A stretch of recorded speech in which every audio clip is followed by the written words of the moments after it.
Malamusiza mikwano gyange mukama waffe Yesu yebazibwe nnyo ye bali mukama bakumye bannangenze bampita Tumusiime Joseph Prosper akwagaliza okuba omuwanguzi mu nsi eno. Olwaleero nno njagala kwogera ku bimu ku bintu kwolabira omuntu analemererwa. Bino bye bimu ku bintu ebibeera ku bulamu bw'abantu abatambulira wabweru w'amagenda gaabwe, era bino bye bireetedde bangi okubanga omuwendo gw'obulamu bwabwe guserebye nga guli wansi nnyo ddala. Bino bw'obiraba nga mu bulamu obwo teweebuuza omanyirangawo ddala nti ndabika ndi mu lugendo lw'abo abagenda okulemererwa ku nsi era batambulira wabweru w'amagenda gaabwe. Bino omuntu singa bimubaako obulamu bwe bulina kubutambula bwegomba birala naye bambi ng'ate ye tanyumirwa tasanyukira ekyo Katonda kyamutondera kubeera.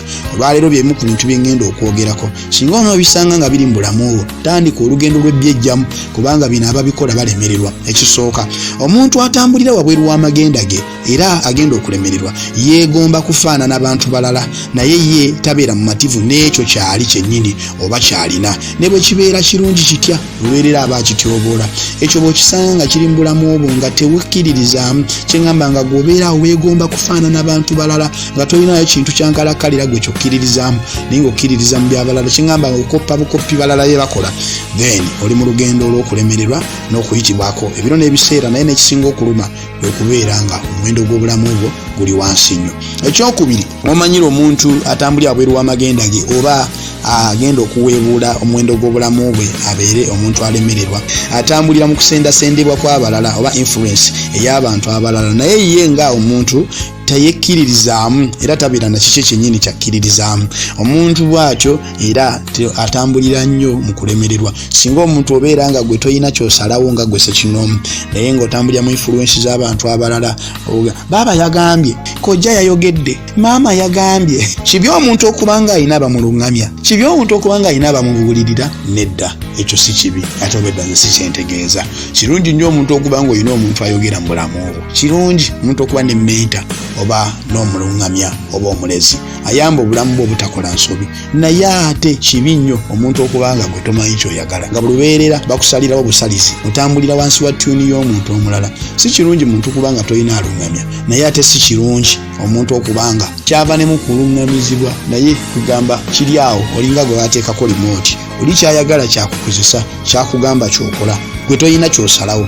Ekyo kikufuula feriya era obeera muntu atalina muwendo mu nsi. Ekyokusatu, omuntu atalina muwendo era omuntu anaatambulira mu kulemererwa tabeera na bikozesebwa bituufu byeyeetaaga kubanga tabimanyi. Omusanga yeekuŋŋaanyizaako ebikontana n'ekyo kyennyini kyali oba kyeyeetaaga okubeera. Wano ebikozesebwa mwe muli ssente, okumanya abantu n'ebintu bifaanaganako bwe bityo.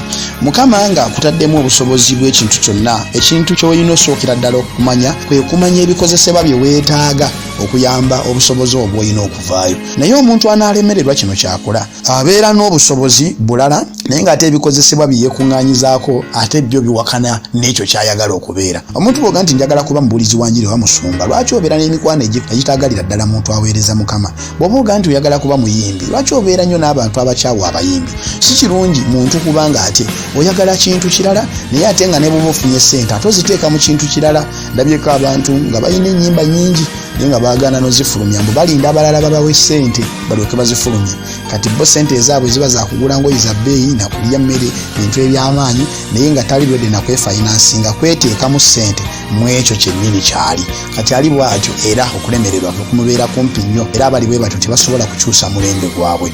Bw'oba olina okuyaayaana okw'okubeera omuwanguzi mu nsi, beera muntu ayina ebikozesebwa byennyini bye weetaaga. Ebikozesebwa onoobijja wagwe kennyini gw'obyesembereza ate okola otya nga wejjako ebyo by'oteetaaga. Buli lwe wejjako ebintu by'oteetaaga ate n'osembeza kumpi bye weetaaga, obuwanguzi bwo bubeera kumpi naawe. Ekyokuna, buli kiseera abeera yeemulugunya ate era tabeera na ssanyu lya nnamaddala oba lyankalakkalira mu mutima gwe. Era ensobi ze zaakola azivunaana bantu balala. Buli kizibu ky'aba nakyo mu bulamu aba agamba balala be bakimutuusaako, nze nandibadde bulungi naye senga ye yankola bw'ati, naalibadde ndi w'amaanyi, abasirikale b'obbo tebabba kibanda ky'embuzi zange.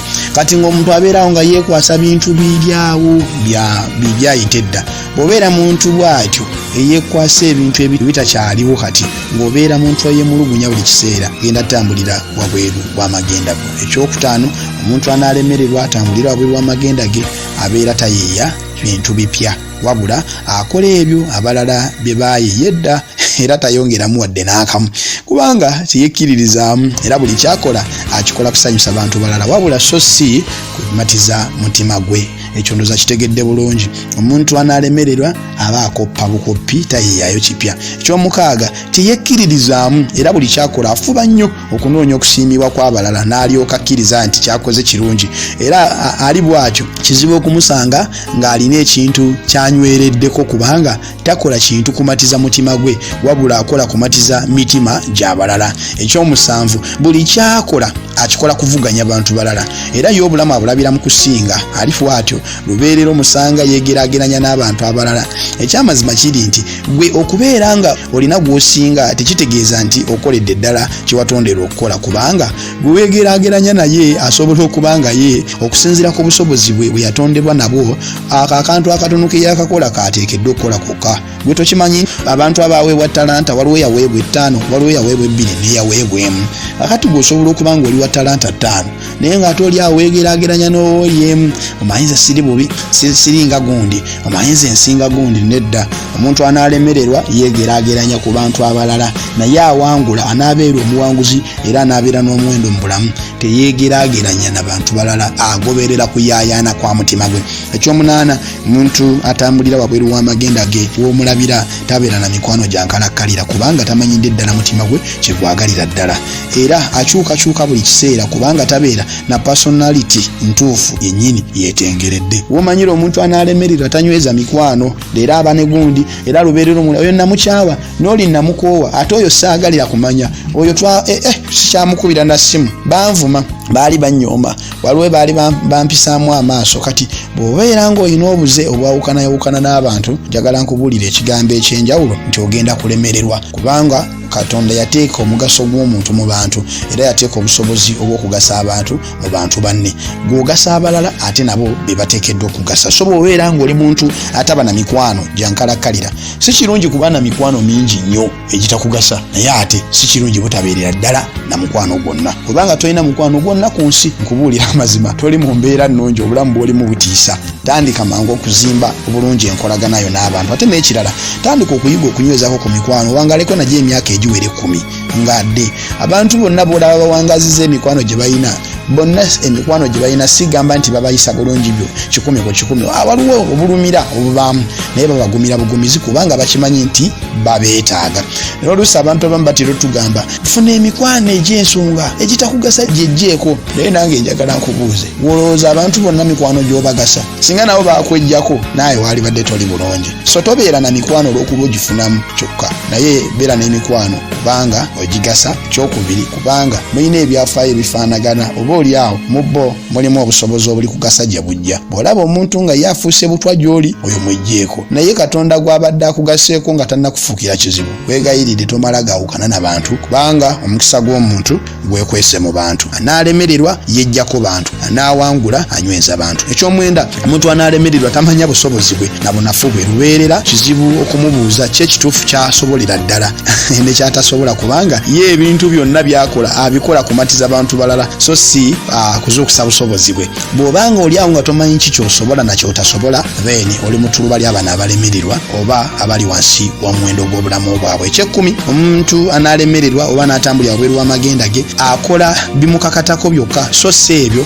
omutima gwe bwe binyumirwa. Ebintu ebitukakatako bingi kitukakatako okuzimba kitukakatako okuwasa kitukakatako okuzaala abaana kitukakatako okubeera n'ebintu ebyenjawulo. Mulimu ebintu ebimu nga bitukakatako bukakasi naye nga si mutima gwe binyumirwa. Kati ebyo ebikukakatako bikolenga kubanga buvunaanyizibwa naye biri omutima gwe bisinga okwagala obiwanganye obudde n'ekitiibwa kubanga ebyo mabega waabyo bwe wali obuwanguzi bwo. Ntegeeza ki nti omuntu towasa lwakuba nti okuze wasa kubanga ozudde gwe mukwatagana naye. Tokola bizinensi olw'okuba nti noyagala abantu bategeere nti naawe olina omulimu.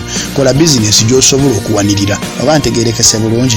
Tosenguka olw'okuba muliraanwa yasenguse senguka kubanga kyetaagisa. Topangisa nju ya bbeeyi nnene olw'okuba nti nno wafunye omulimu. Pangisa kubanga olaba obusobozi obusobola ogimanejinga. Eyo bwe mbadde ngamba nti tokola kintu kubanga kikukakatako kikole kubanga kyetaagisa. So bali abanalemererwa bakola bibakakatako so si bye basobola oba bye bayayaanira oba bye beetaaga. Mukama singa anaaba akuyambye ebintu bino gwe n'obitegera n'obigoberera n'obyesibako nkubuulira olubu lw'abantu abalemererwa ogenda kuba oluvuddemu. Mukama banjagalire musigale bulungi mweraba.